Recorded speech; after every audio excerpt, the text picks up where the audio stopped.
নিচে যে আমার ডালগুলো দেখছেন তার মধ্যে আপনারা লক্ষ্য করলে বুঝতে পারবেন, এই দেখুন এই ডালটা লম্বা হয়ে গেছে এবং সামনের মুখটাও লম্বা, এটাও দেখুন লম্বা।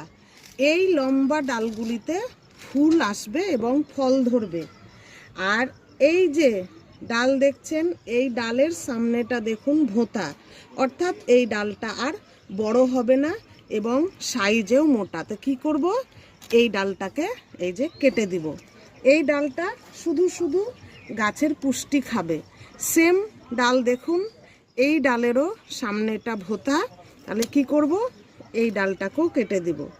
এই যে পাশ থেকে যে দুটো সাইড থেকে ডাল বেরিয়েছে সেম, হ্যাঁ, এটা মোটা এবং সামনের দিকটা কিন্তু ছুচালো নয়।